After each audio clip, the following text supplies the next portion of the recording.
see what I see?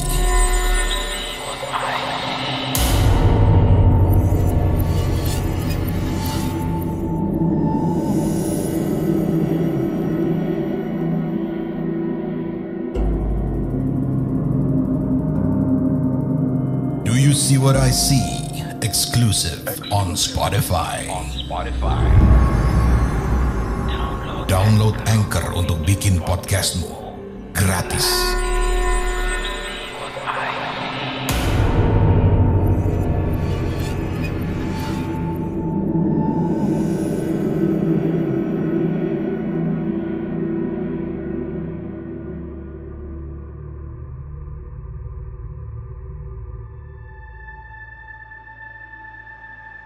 Halo, selamat malam. Assalamualaikum warahmatullahi wabarakatuh. Perkenalkan, nama saya Adi, bukan nama sebenarnya.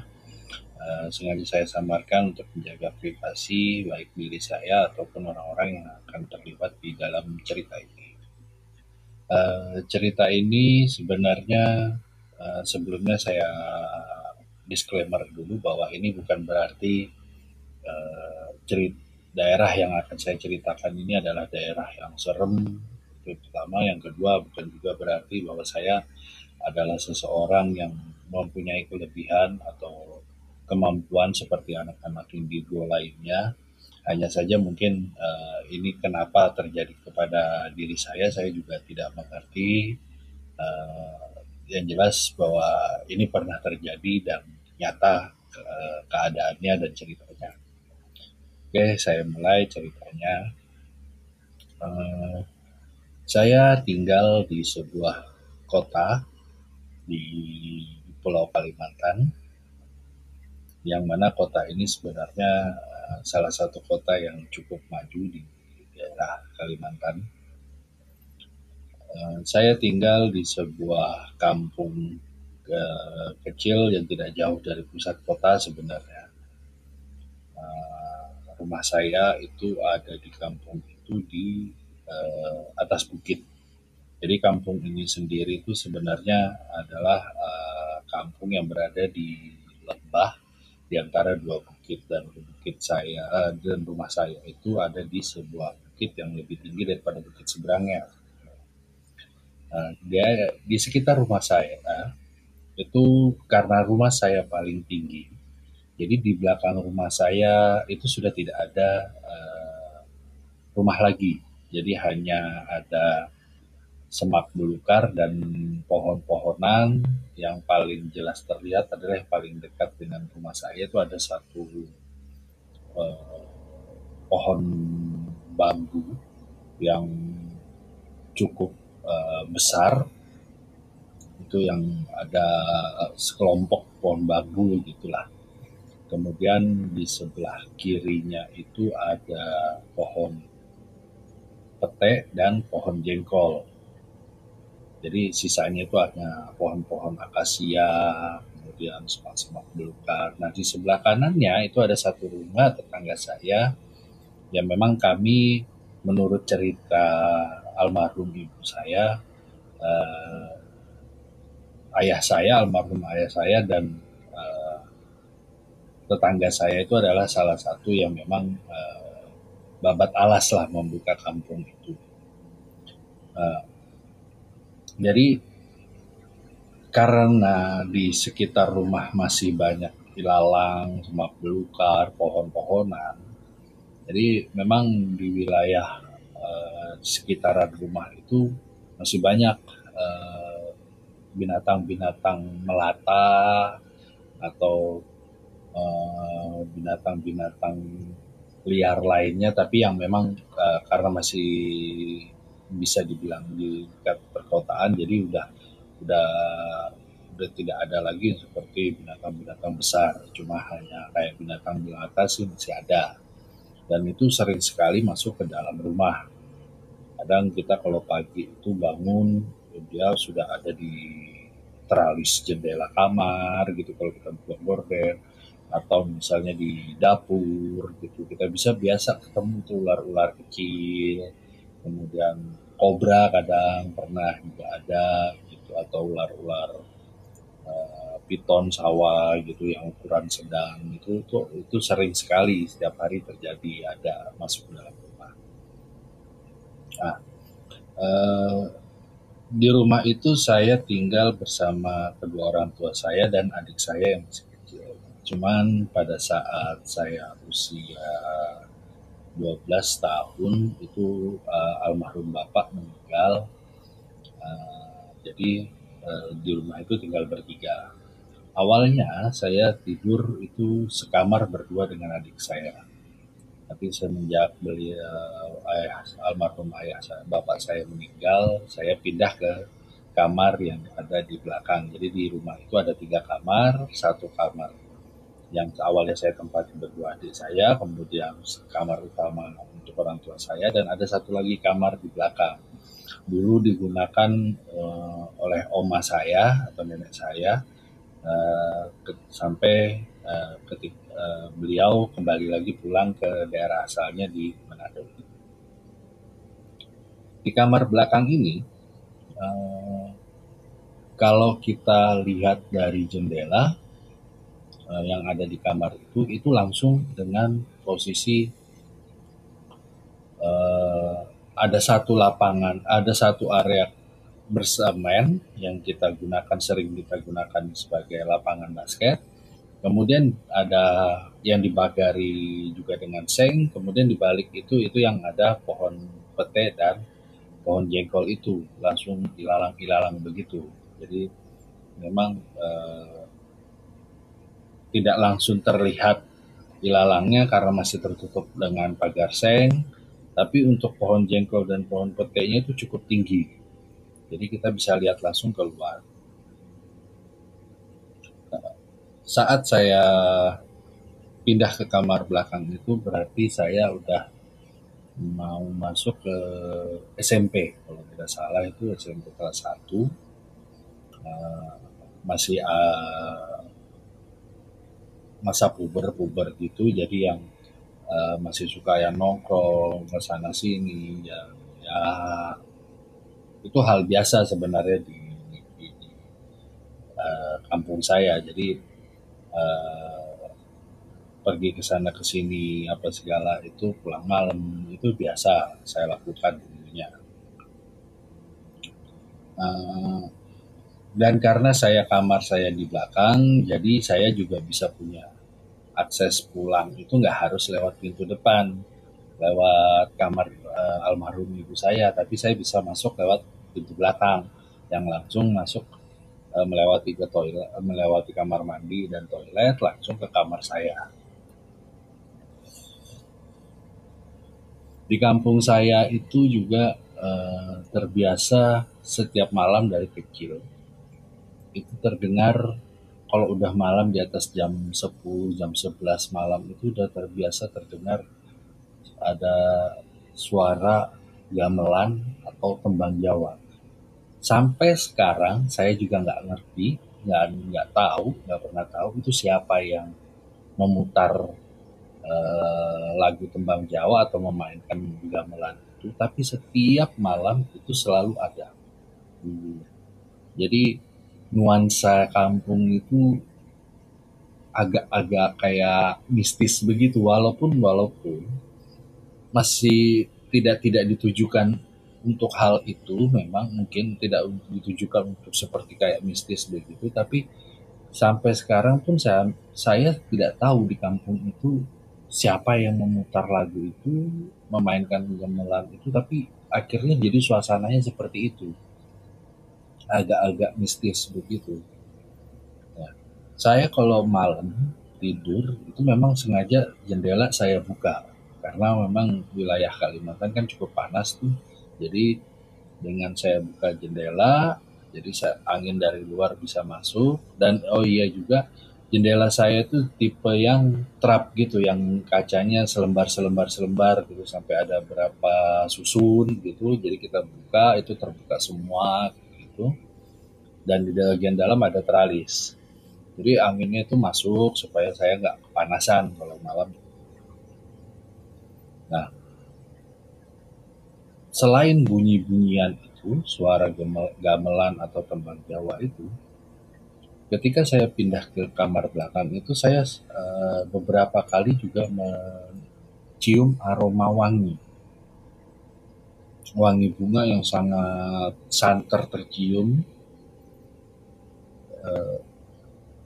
entah dari mana asalnya, cuma bagi saya yang pada saat itu memang masih remaja dan saya tidak pernah berpikir macam-macam soal hal seperti itu, ya jadi saya cuek aja.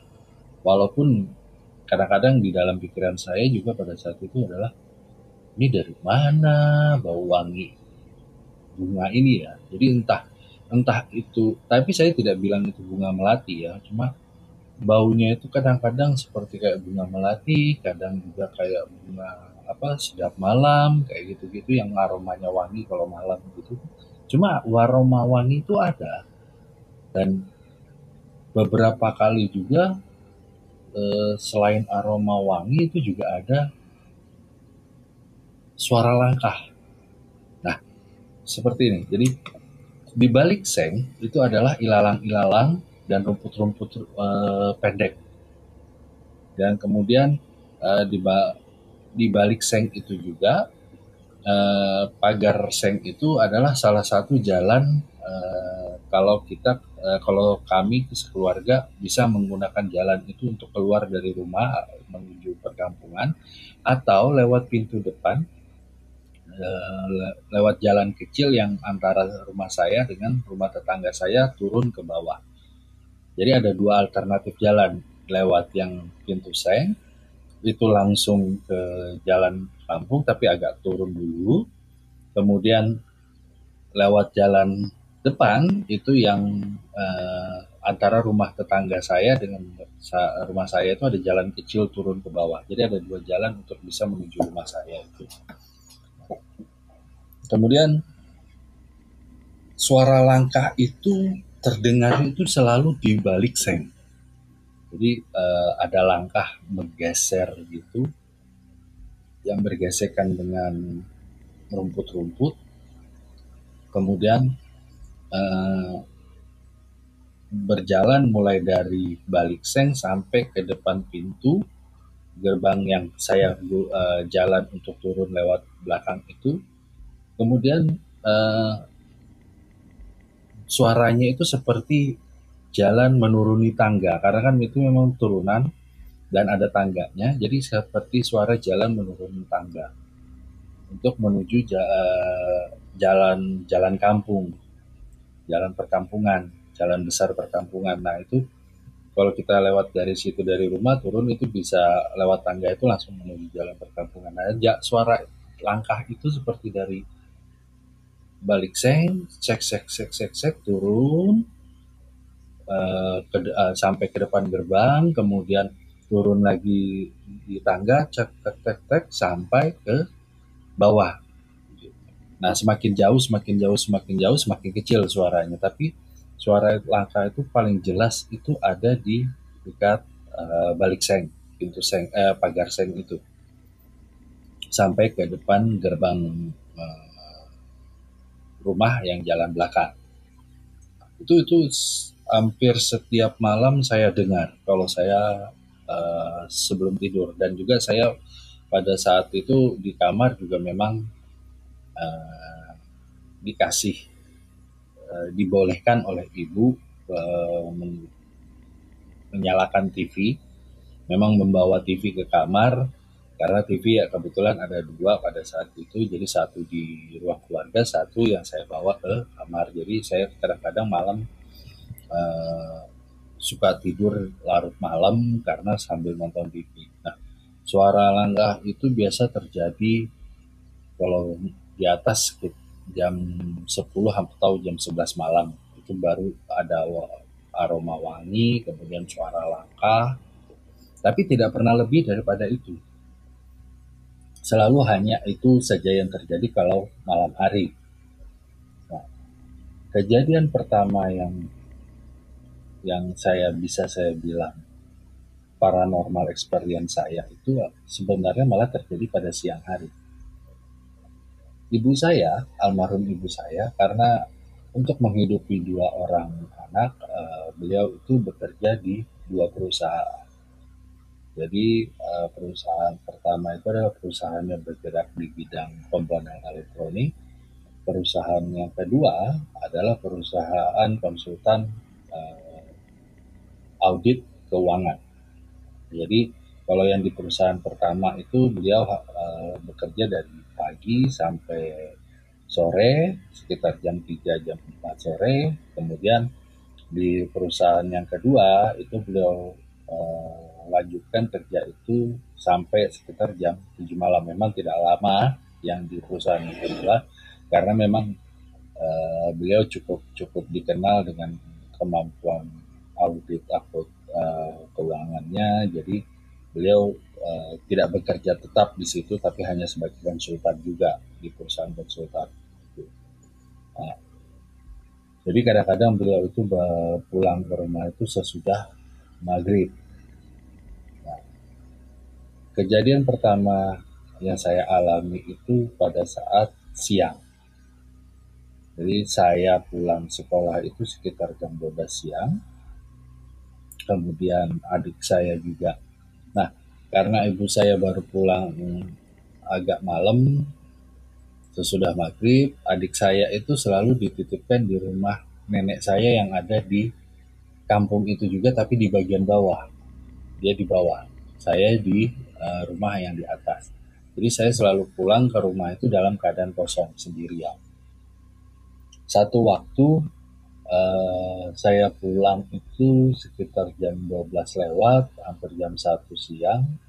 Saya bawa kunci rumah sendiri, saya naik, kemudian saya makan siang, yang makanan sudah disiapkan oleh almarhum ibu saya dari pagi, ditaruh di meja makan, saya makan siang.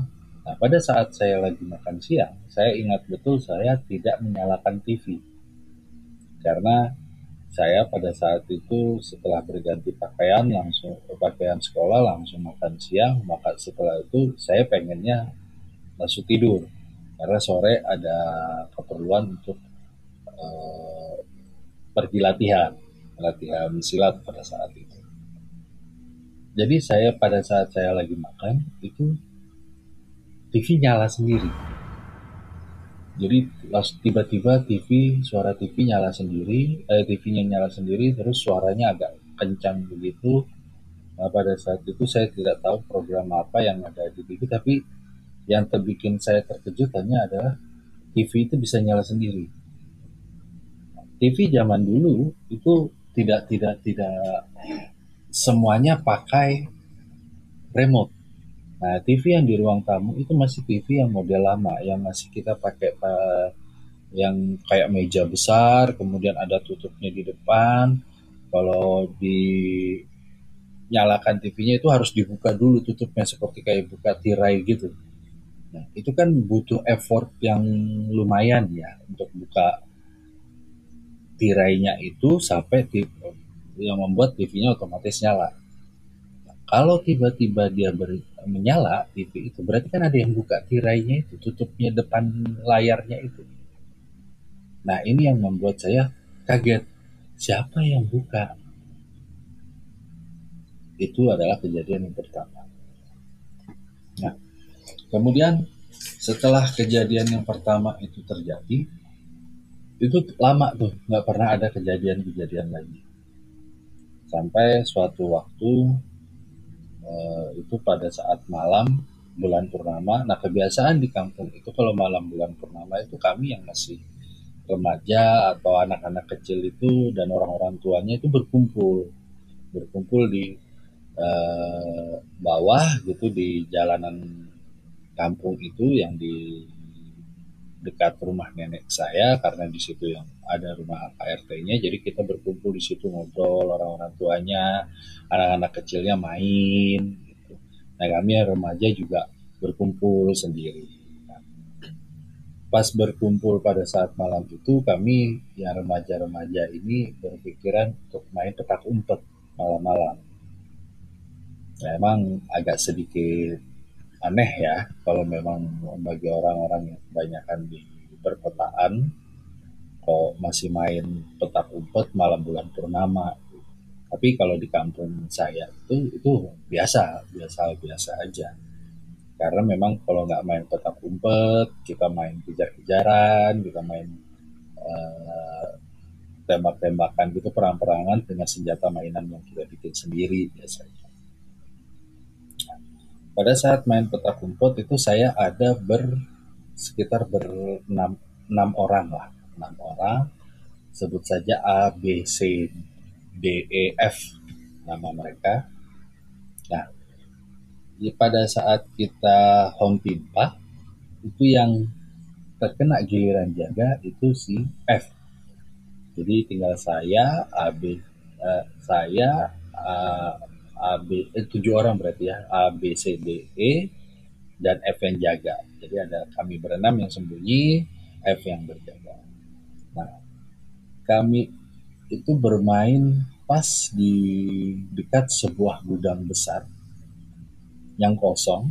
Awalnya memang mau digunakan sebagai gudang semen karena cukup besar, tapi oleh pemiliknya kita tidak tahu kenapa. Dan kami pada saat itu juga belum sampai mikir itu harus kenapa tidak digunakan atau gimana, itu nggak ngerti. Pokoknya yang jelas gudang itu kosong aja. Tapi tidak ada pintunya, jadi memang kita bisa masuk dengan bebas keluar masuk di gudang itu. Cuma nggak ada lampu, kalau gelap banget, tapi bisa. Nah, kami main di sekitaran gudang itu. Nah, pada saat itu si A, teman saya, memilih untuk sembunyi di dalam gudang besar itu. Sementara saya dan si B itu memilih untuk sembunyi di belakang rumah yang ada di seberang gudang itu. Jadi kami ingin sembunyi di situ. Jadi kami masing-masing mengarah ke tempat persembunyian kami. Pada saat si A memasuki gudang, saya dan si B itu sempat melihat ke arah si A. Dan saya, si B itu sempat, teman saya itu bilang ke saya, si A nekat banget ya, sembunyi di gudang itu kan gelap banget, nggak kelihatan apa-apa gitu. Ya saya sih berpikir ya mungkin si A nggak mau kalah, jadinya akhirnya dia beranikan diri untuk sembunyi di dalam gudang yang gelap itu, dan itu gudang besar.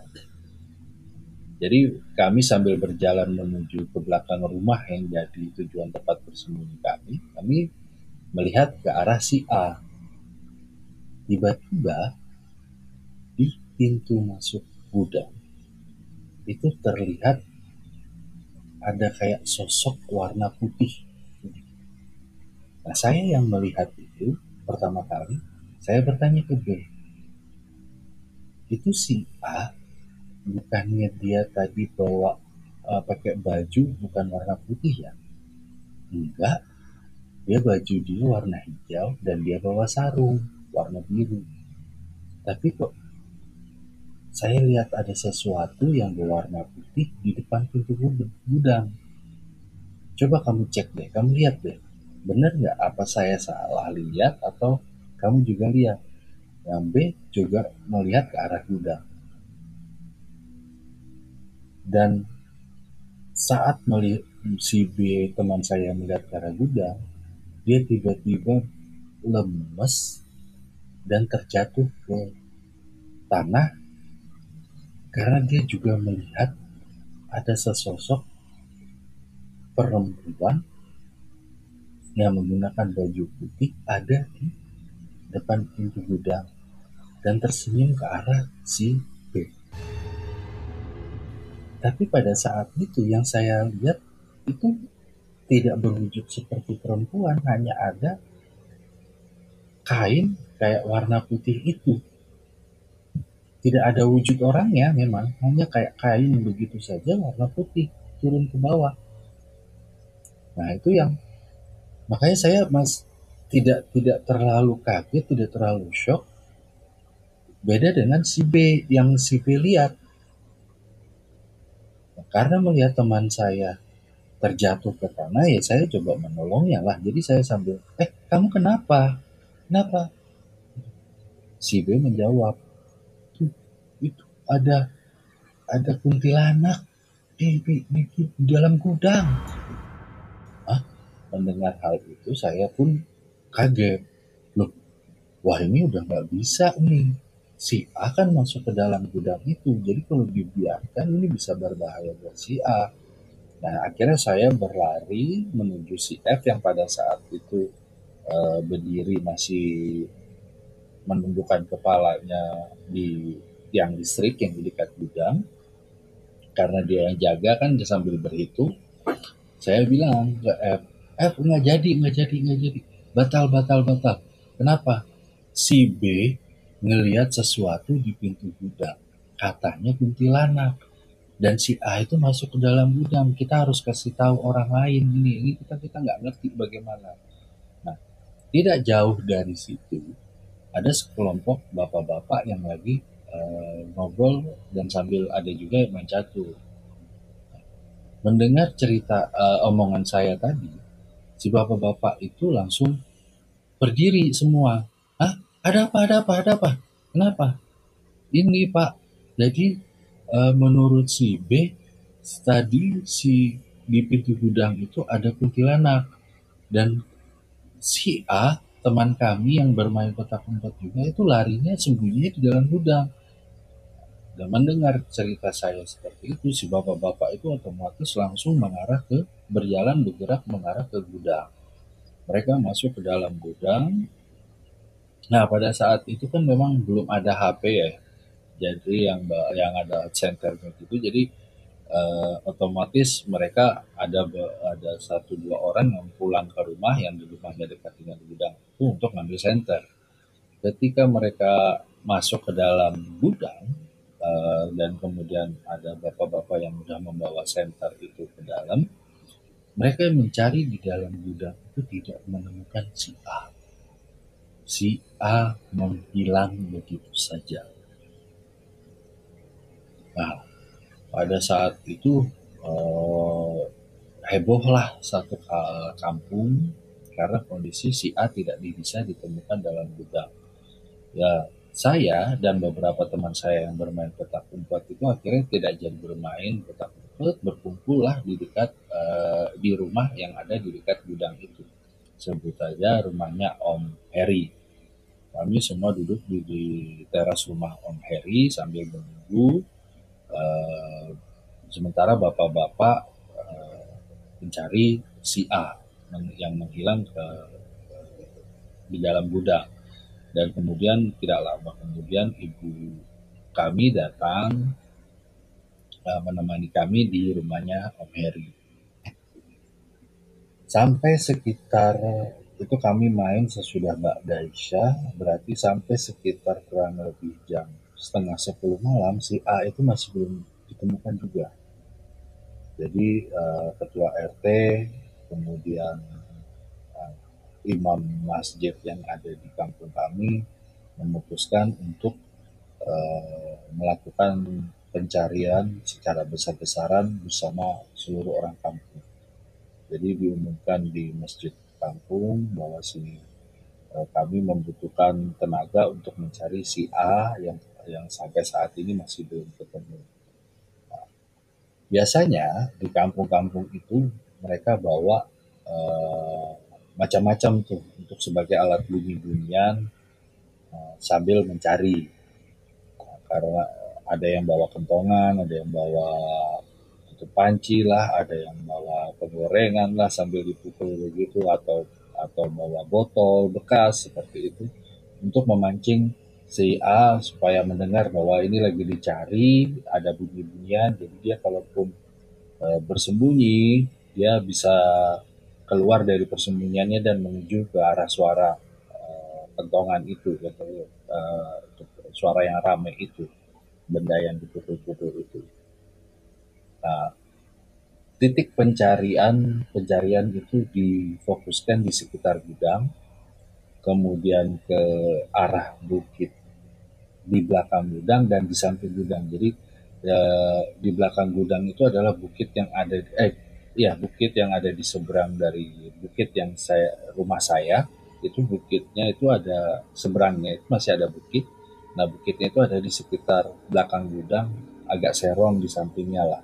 Nah, kemudian bukit yang rumah saya ada di bukit itu ada di sebelah kanannya gudang. Jadi mereka fokus mencari di sekitaran gudang dulu sambil menyebar ke arah bukit yang ada di kanan sama yang ada di serong kiri belakang gudang.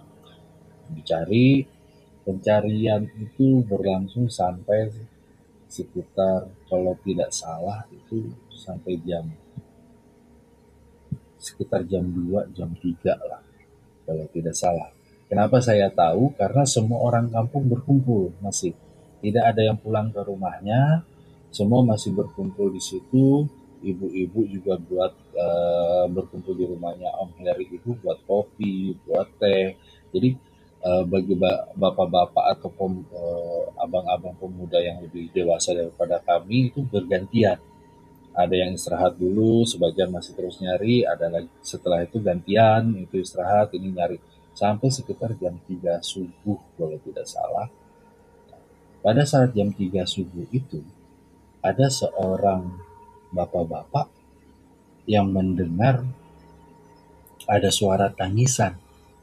Tangisan itu ada di pohon akasia pas di belakang gudang.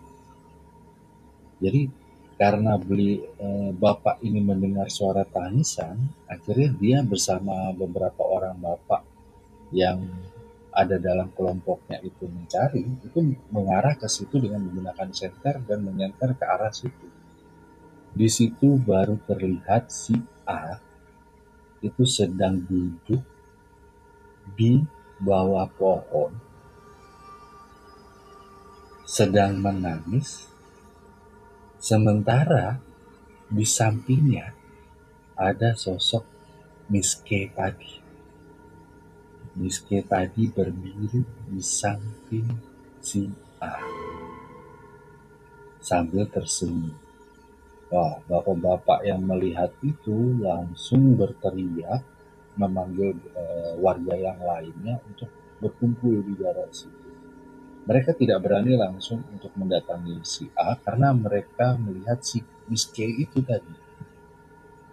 Tidak lama, imam masjid yang ada di kampung kami juga nyampe ke titik itu dan melihat bahwa tidak hanya ada Miss K sebenarnya yang ada di situ, tapi ada beberapa jin lain yang ada di sekitaran. Tapi yang terlihat oleh warga pada saat itu hanya si Miss K.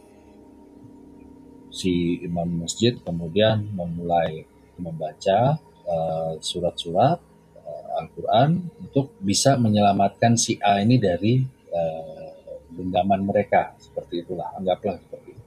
Setelah diskusi dan ini itu baru berapa lama akhirnya eh, Bapak si imam masjid ini memerintahkan beberapa orang untuk menjemput si A karena si jin-jin ini mereka melepaskan si A, kemudian tiba-tiba setelah itu menghilang.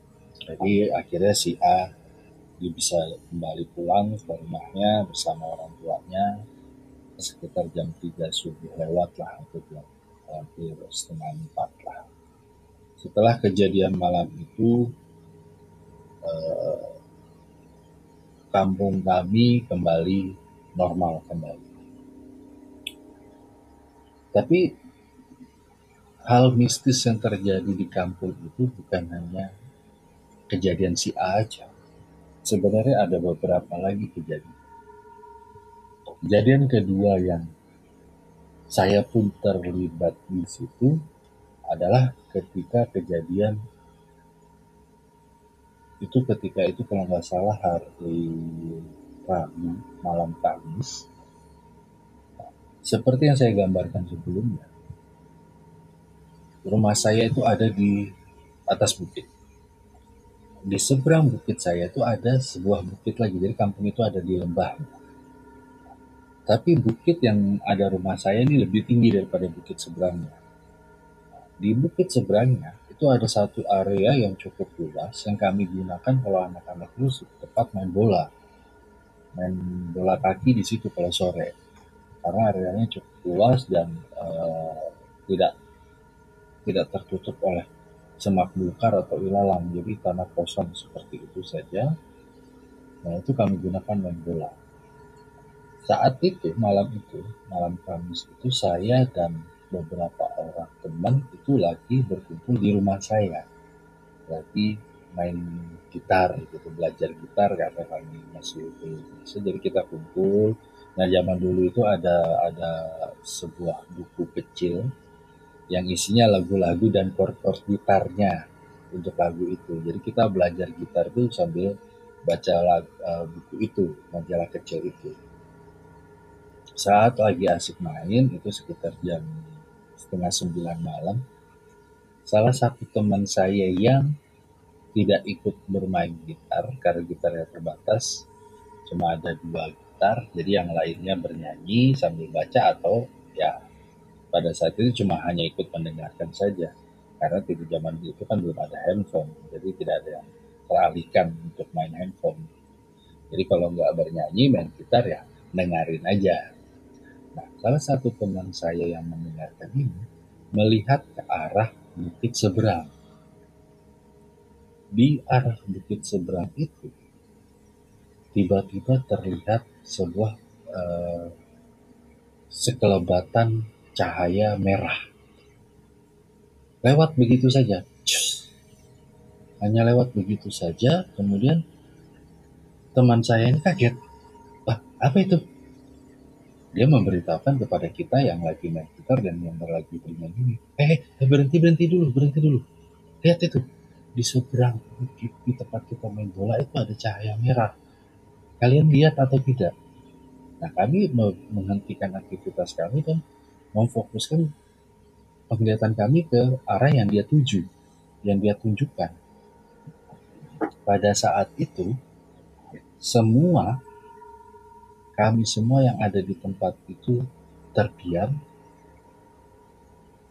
dan terasa merinding yang luar biasa, kaget. Karena kami melihat di area tempat kami main bola itu, di bukit seberang itu, ada sosok yang rambutnya panjang,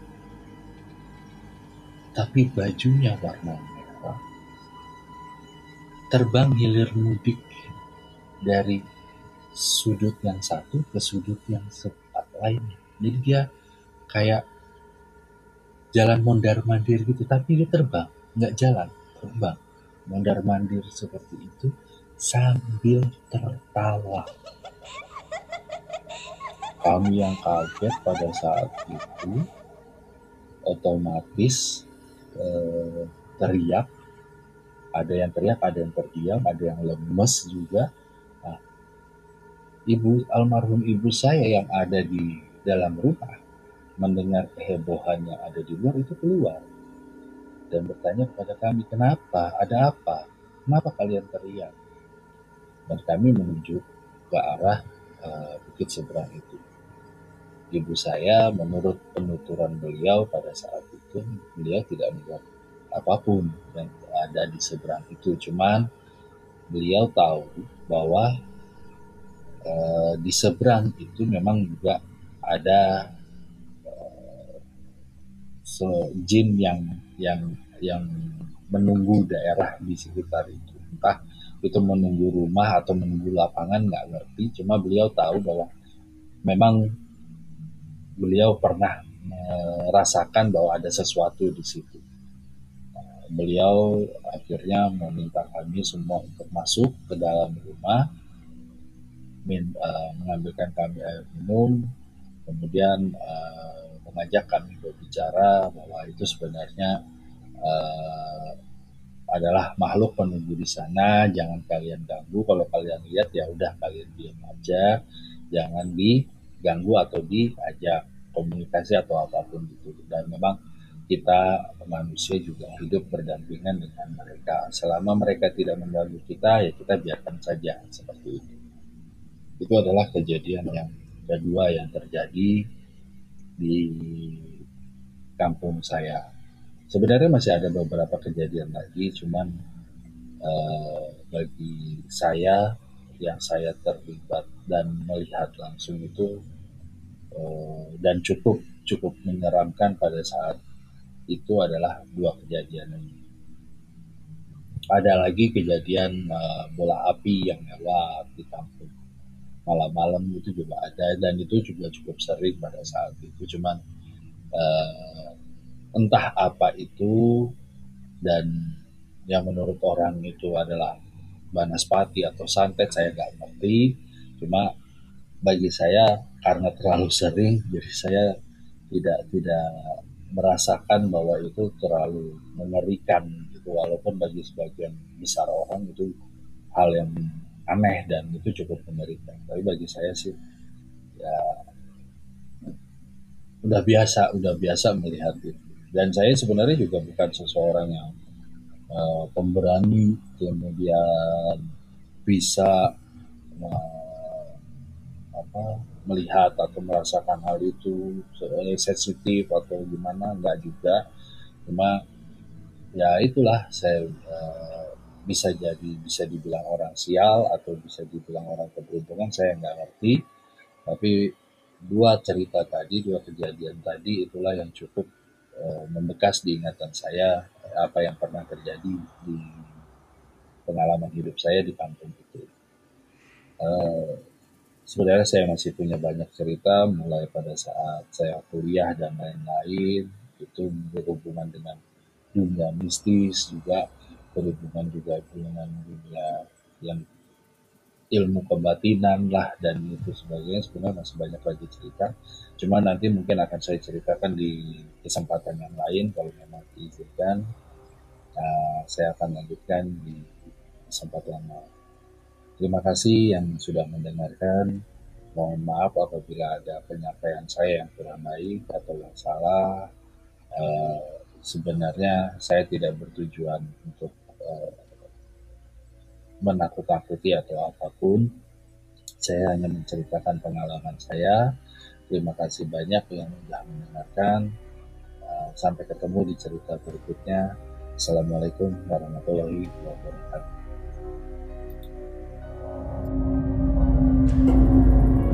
Kamu punya pengalaman horor? Kirim ceritamu ke podcast.cerita